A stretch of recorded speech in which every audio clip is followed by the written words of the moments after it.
As per the academic calendar, with the students and teachers of MS Hulmanpura has organized an educational trip. So let us together explore few historical places of our beautiful Kashmir.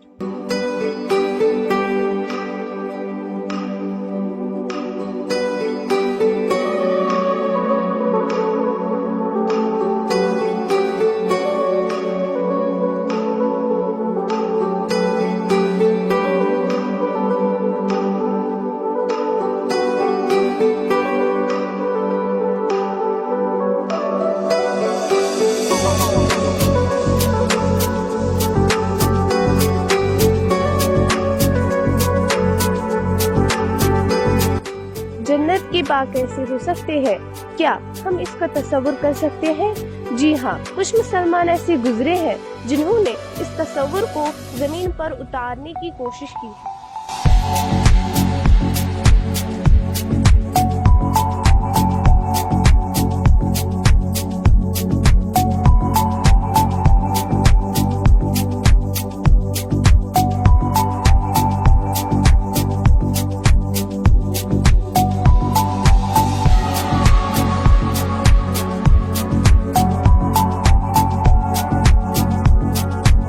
अगर फिरदौस बरोए ज़मीं अस्त हमी अस्तो हमी अस्तो हमी अस्त।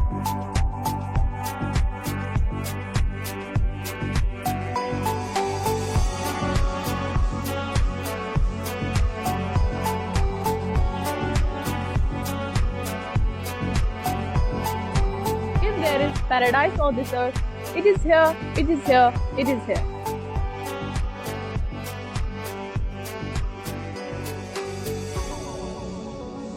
कश्मीर की खूबसूरती में सयाहत के हवाले से सबसे ज़्यादा रोल यहाँ के मुगल बागात का है, जो सैकड़ों बरस पहले मुसलमान हुक्मरानों ने बनाए थे, लेकिन आज भी अपनी खूबसूरती के लिए बेमिसाल हैं।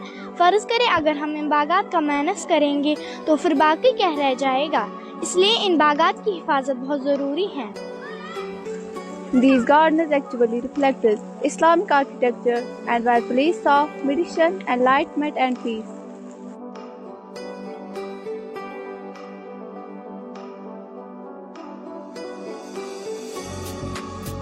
का इस्तेमाल किया गया है, यानी बाकी चारों हिस्से एलिवेशन में बनाए गए हैं। आपने शायद इस चीज पर भी गौर नहीं किया होगा। और खुसूसन ये कि इन बागात इस्लाम से कोई ताल्लुक है या नहीं? बिल्कुल है।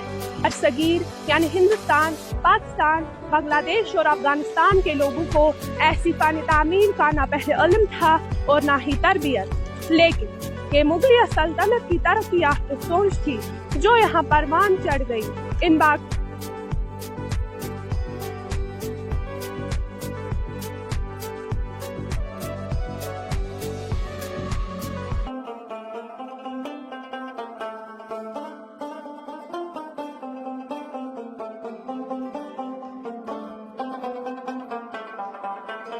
अगर फिरदौस बरोए ज़मीं अस्त हमी अस्तो हमी अस्तो हमी अस्तो, ये वो अल्फाज है जो मुगलिया दौर के एक अजीम शायर अमीर खुसरो ने खते कश्मीर के लिए कहे थे।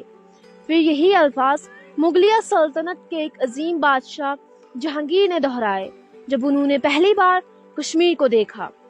हजारों लोग रोजाना, चाहे वो कश्मीर के मुकामी बाशिंदे हो या बाहर से आने वाले सयाह, कश्मीर में मुगलिया सल्तनत के दौर में बनाए गए बेहतरीन बागात का रुख करते हैं।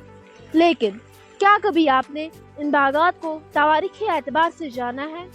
क्या आपने इनकी बनावट पर कभी गौर व फिक्र किया है?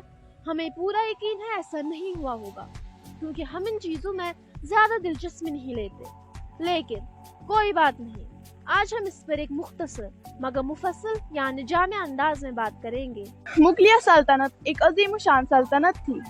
मुगलिया दौर की फन तामील बरसगीर में आज भी न कि दिलकश और दिलफरीब अंदाज में पुरकशिश है, बल्कि अगर हम हकीकी अंदाज में कहें तो ये कहना जरूरी बनता है कि ये तवारीखी मकामात मुसलमान हुक्मरानों की अजीम सलाहियतों को उजागर करते हैं। मुगल दरअसल तुर्क मुसलमान थे जिन्होंने बरसगीर यानी हिंदुस्तान, पाकिस्तान, बांग्लादेश और अफगानिस्तान पर तकरीबन 400 बरसों तक न सिर्फ हुकूमत की बल्कि यहाँ आकर इसी मिट्टी के बासी हो गए।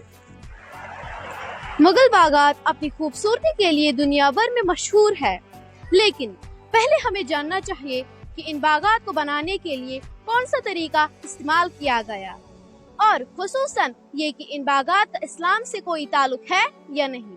बिल्कुल है, इसकी गवाही हमें तवारीख के औराक से मिलती है।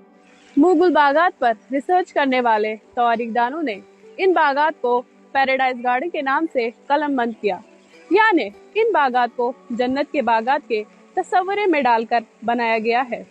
चूँकि कुरान मजीद में जन्नत के बागात का जो जिक्र आया है उनमें नहरें, फल, फूल, सायादार दरख्त और चमकती रोशनी का तस्वर मौजूद है, और यही वजह है कि इन बागात में हमें तकरीबन इस किस्म का हल्का सा तस्वर मिलता है, और इन बागात में भी नहरें, फल, फूल, सायादार दरख्त वगैरह मौजूद है, और इसी बुनियाद पर इन बागात को पैराडाइज गार्डन के नाम से जाना जाता है।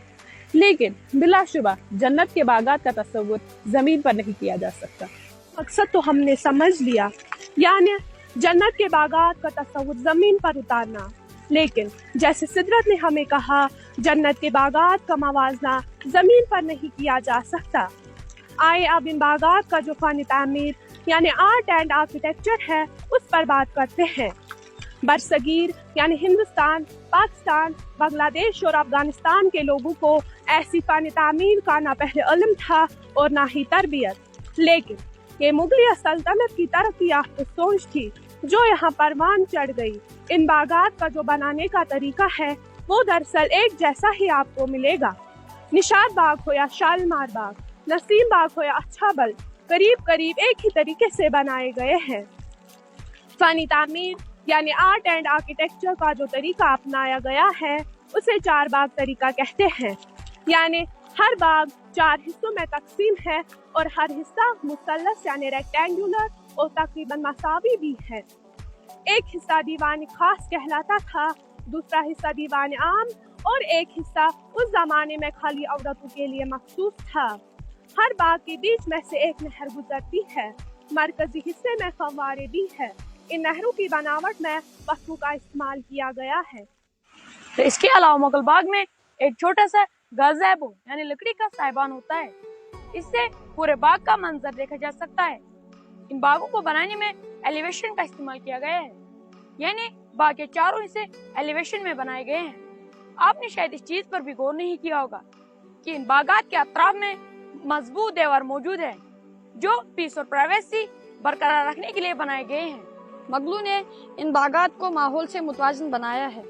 दुनियाई चीजों को कुदरती सांचे में डालने की भरपूर कोशिश की गई। बनावट में कुदरती अज्जा यानी नेचुरल इंग्रेडिएंट्स को शामिल किया गया है, मतलब पानी, सायादार दरख्त, फल, फूल, रोशनी, हवा का बहाव, हर्ब्स एंड श्रब्स को दुनियाई चीजों के साथ हम आहंग बनाया गया है। इस मुख्तसर डॉक्यूमेंट्री से हमें ये तासुर मिलता है कि ये बागात एक अजीमो शान सल्तनत की तरक्की याफ्ता ज़हन की मीरास है जिसकी हिफाजत बहुत ज़रूरी है, और शायद हम आपके सामने इन बागात के बनाने के पीछे का जो मकसद था वो भी बयान करने में कामयाब हुए। हमें अपनी दुआ में शामिल रखिएगा। अल्लाह आपका निगहबान। शुक्रिया। Someone has rightly said, not to know what happened before you were born is to remain always a child. उम्मीद है आपको ये डॉक्यूमेंट्री पसंद आई होगी। शुक्रिया।